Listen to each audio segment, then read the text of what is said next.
मुंह और ग्रास नली के बारे में पढ़ लिया था। आज हम आमाशय के बारे में पढ़ेंगे, ठीक है। तो आमाशय में देखा कि तीन भाग हैं, कार्डिया, फंडिक और पाइलोइड। कार्डिया, फंडिक और पाइलोइड। कार्डिया जो है ग्रास नली आमाशय जहाँ जॉइंट होता है वहाँ का भाग है, ठीक है। और फंडिक बीच वाला भाग है, पाइलोइड जो है छोटी आमाशय आगे उस वहाँ का भाग है पाइलोइड, ठीक है। इसमें आमाशय इस आमाशय में एक ग्रंथि पाई जाती है जिसका नाम है जठर ग्रंथि। ये जठर ग्रंथि जो है तीन ग्रंथियों से मिलकर बना होता है, तीन अंगों से मिलकर बना है, तीन कोशिकाओं से मिलकर बना है, तीन लेयर से मिलकर बना है। जिस तरह से क्वेश्चन जवाब देना है कि आपको ग्रंथि कर देते ऐसा नहीं कोशिकाएं कर देते, पता भी कर देते, ठीक है। इसलिए आप लोग हर एक पॉइंट हर एक बात ध्यान रखिएगा। साथ ही ध्यान दीजिए जठर ग्रंथि कितने भाग है, तीन ऑप्टिक एपिक अम्बिक। यही रस क्या ग्रंथि है, तो ये क्या करेंगे, रस या एंजाइम क्या करेंगे। एक बात आपको बार बार क्लियर होगा, आपको रस करें कभी एंजाइम करें, सब एंजाइम करें रस करें, तो ध्यान रखिए बच्चों कि रस और एंजाइम दोनों चीज क्या होता है, एक ही होता है, दोनों में कोई अंतर नहीं है। जैसे हम यहाँ ग्रंथि कहें या कोशिका कहें या पौधा कहें या लेयर कहें, कुछ भी कहें, आप लोग मात्र ये जवाब देना है कि जठर ग्रंथि के तीन भाग होते हैं, बस। उसी प्रकार रस और एंजाइम कोई अंतर नहीं होता है। जठर जो है इनके तीन एंजाइम रस से मिलकर बना होता है, जिसमें ऑप्टिक द्वारा निकला होता है, इसी एपिक द्वारा निकलता है, एपिक में निकलता है एंडोकस। और ध्यान दीजिए ये सील एपिक को सक्रिय करने का काम करता है और एपिक में सक्रिय पेप्टोन में बदल जाता है। साथ ही ये सारे जो भी रस एंजाइम अम्लीय होते हैं, इनसे हमारी बाहरी कोशिकाओं का वसा का काम करता है। देखिए पेप्टोन जो है, पेप्टोन वसा को छोटी-छोटी टुकड़ों में बदलने का काम करता है, वसा करने का काम करता है, ये पेप्टोन करता है। इतना बात आप लोग। हेलो बच्चों, स्वागत है आपका हमारे यूट्यूब चैनल एडू बोर्ड में। आज हम लोग क्लास 10th का बायोलॉजी का पहला चैप्टर जिसका नाम है पाचन तंत्र, उसका एक टॉपिक आमाशय देखने वाले आज हम लोग, ठीक है। इससे पहले वाले वीडियो में हम लोगों ने पोषण, पादप में पोषण और पाचन तंत्र के कुछ अंगों यानी मुख गुहा और ग्रास नली के बारे में देखा था, ठीक है। आज हम लोग आमाशय के बारे में पढ़ने वाले हैं। आमाशय, जिसको इंग्लिश में बच्चों स्टोमक भी कहा जाता है, ठीक है। इसे इंग्लिश में क्या कहा जाता है, स्टोमक कहा जाता है, ये आप लोग ध्यान रखिएगा।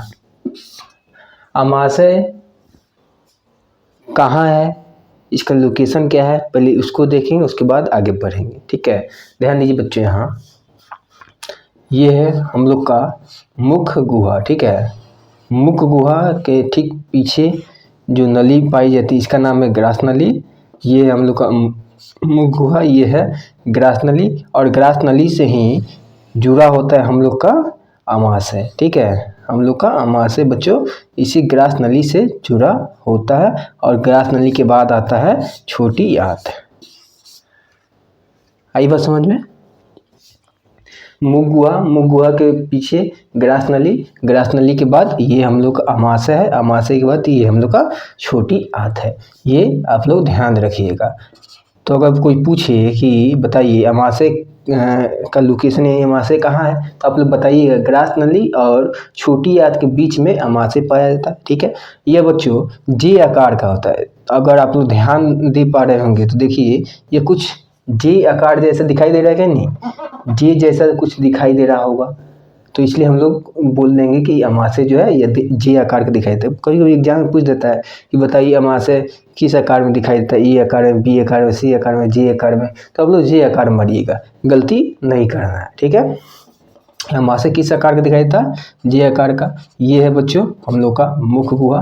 मुख गुहा के ठीक पीछे जो नली पाई जाती है इसका नाम है ग्रास नली, ठीक है। और ग्रास नली से ही ज्वाइंट होता है हम लोग का आमाशय।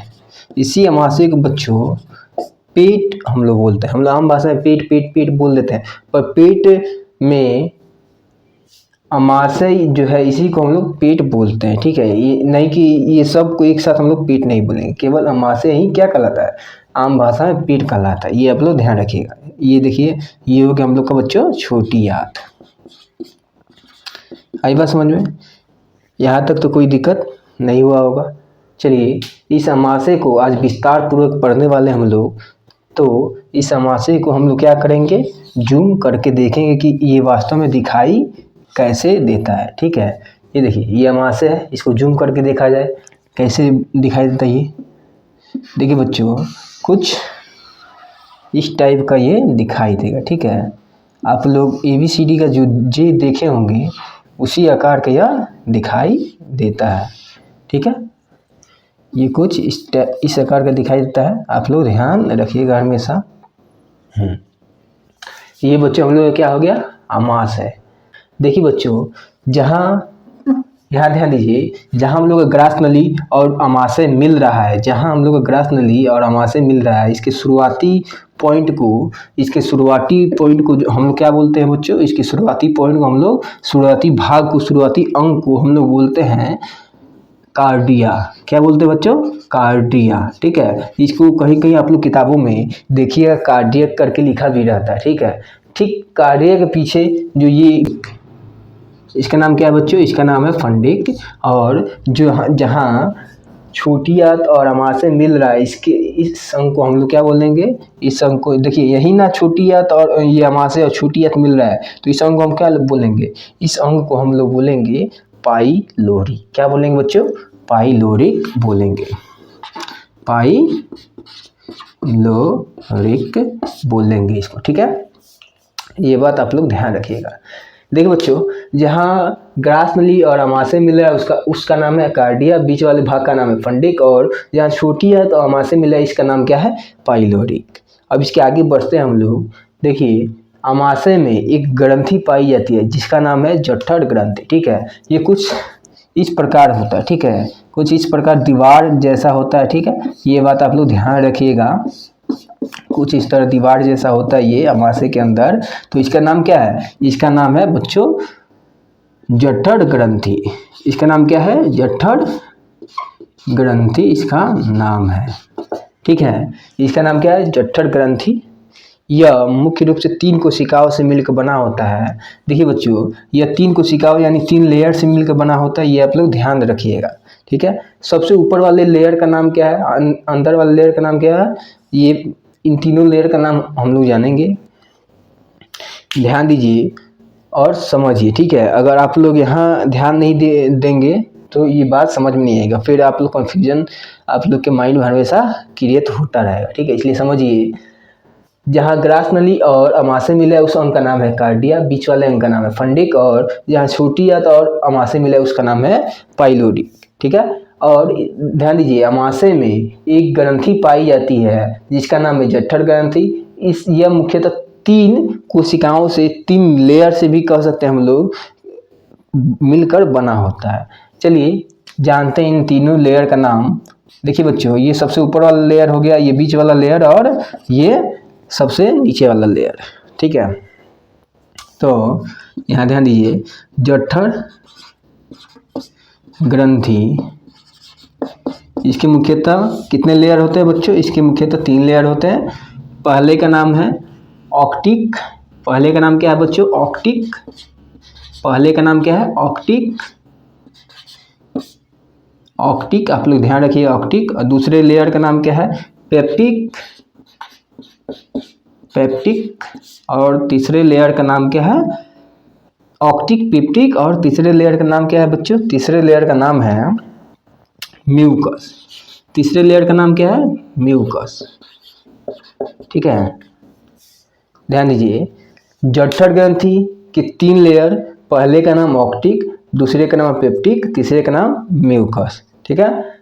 अब ये 3 लेयर है तो कहीं ना कहीं ये भी कोई ना कोई रस निकालेंगे हम लोग, क्योंकि इससे पहले वाले पहले जो भी कवर किए थे टॉपिक, उसमें हम लोगों ने सीखा था कि ग्रंथि जो है यह रस या एंजाइम का स्त्राव करती है। तो ग्रंथि के ही तो ये तीनों कोशिकाएं हैं, ग्रंथि के ही लेयर है, ये 3 भाग है ग्रंथि के कह सकते हैं। तो 3 भाग है, इस जठर ग्रंथि के 3 भाग हैं, तो इन तीनों भाग से कोई ना कोई रस या एंजाइम निकल रहा होगा। उसी रस या एंजाइम के बारे में हम लोग अब समझेंगे। ध्यान दीजिए, इस ऑक्टिक से एक रस निकलता है जिसका नाम है HCl, हाइड्रोक्लोरिक अम्ल। देखिए बच्चों, यह मुख्य रूप से अम्लीय है यानी एसिड है। हम लोग जानते हैं कि अगर एसिड हमारे शरीर में कहीं भी गिर जाए तो हमारे शरीर को जला सकता है, जला सकता है कि नहीं। तो जो भी मोटे जटिल खाद्य पदार्थ होते हैं उसको छोटे छोटे कणों में तोड़ने का काम यह HCl करता है। आई बात समझ में, यानी एक तरह समझिए तो भोजन का लगभग 70% पाचन जो है इसी आमाशय के अंदर हो जाता है, जिसमें HCl की भूमिका महत्वपूर्ण होती है, ठीक है। HCl क्या है, एक अम्लीय पदार्थ है, ये बात आप लोग ध्यान रखिएगा। इसके आगे बढ़ते हैं, इसके आगे है पेप्टिक। पेप्टिक जो है ये भी एक ग्रंथि है। तो ये कौन सा एंजाइम या रस स्त्रावित करता है, ये पेप्टिनोजेन स्त्रावित करता है, ठीक है। पेप्टिनोजेन, पेप्टिनोजेन नामक रस स्त्रावित करता है, ये बात आप लोग ध्यान रखिएगा, ठीक है। पेप्टिक जो है कौन सा रस स्त्रावित करता है, पेप्टिनोजेन। ये पेप्टिनोजेन जो है ये अक्रिय होता है, आप लोग देखे होंगे कि आप लोग क्लास में भी बहुत सारे ऐसे लड़के होंगे जो शांत बैठे रहते हैं और पढ़ते लिखते नहीं। जैसे ही वो 2 डंडा खाएंगे वो एक्टिव हो जाएंगे और पढ़ना लिखना शुरू कर देंगे। उसी प्रकार ये पेप्टिनोजेन जो है यह एक अक्रिय रस है, ठीक है। अक्रिय है, ये क्या होता है? अक्रिय होता है। ये क्या होता है बच्चों? अक्रिय होता है। इसको सक्रिय करने का काम ये मुख्यतः कौन करता है? यही एसीएल करता है, ठीक है। ये बात आप लोग ध्यान रखिएगा। पेप्टिक से कौन सा रस निकलता है? पेप्टिनोजेन। यह अक्रिय रस होता है, ये अक्रिय होता है यानी शांत बैठा रहता है। इसको मारता पीटता कौन है एक्टिव करने के लिए? एसीएल इसको पीटता है और ये एक्टिव हो जाता है और बना लेता है हम लोग का पेप्टोन। क्या बना लेता है बच्चों? पेप्टोन बना लेता है। आप लोग ये बात ध्यान रखिएगा, ठीक है। पेप्टोन, अगर कोई पूछे बाबू ये पेप्टोन जो है ये अक्रिय है या सक्रिय, तो आप लोग बताइएगा कि यह सक्रिय है, क्योंकि यह सक्रिय है क्योंकि यह पेप्टिनोजेन जो है यह मार खाकर जो है एक्टिव हो गया है। अब ये सक्रिय हो गया है, अब ये अपना काम और तेजी से करेगा। और इसका काम क्या है ये भी आप लोग समझ जाइए। इसका काम है मुख्य रूप से वसा को छोटे छोटे टुकड़ों में बदलना, ठीक है। वसा को छोटे छोटे टुकड़ों में बदलना, यानी एक तरह से कह सकते हैं पायसीकरण करना, ठीक है।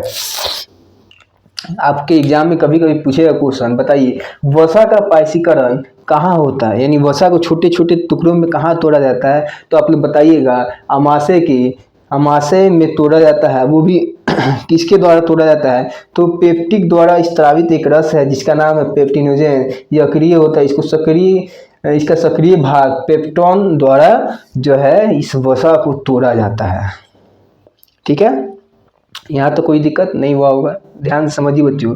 इस वसा को छोटे छोटे टुकड़ों में तोड़ने का काम कौन कर रहा है? ये पेप्टोन कर रहा है। इसको तोड़ने का काम कौन कर रहा है? ये पेप्टोन कर रहा है, ठीक है।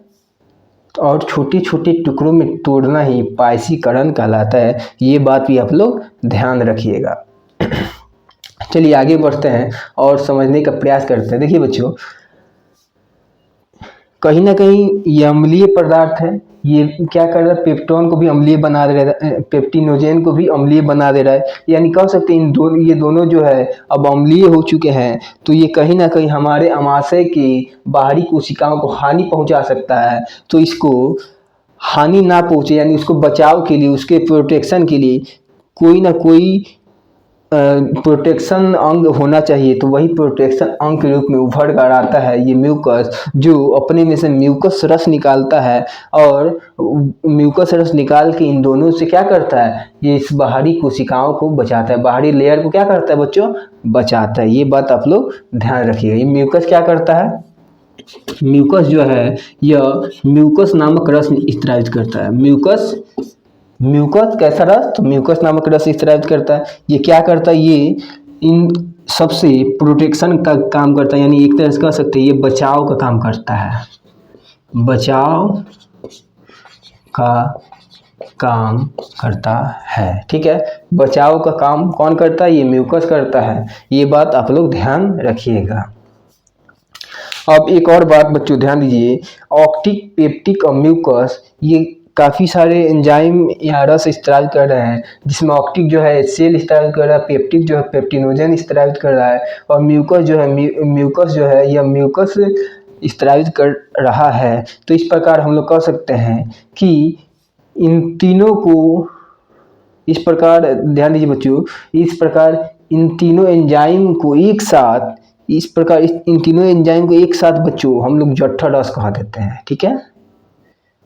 ये बात ध्यान रहेगा। देखिए ऑक्टिक, पेप्टिक, म्यूकस को एक साथ, ये तीनों भी एक तरह की ग्रंथि है, तो इन तीनों ग्रंथि को एक साथ हम लोग जठर ग्रंथि कह रहे हैं। उसी प्रकार इन तीनों एंजाइम को हम लोग एक साथ जठर रस कह देते हैं।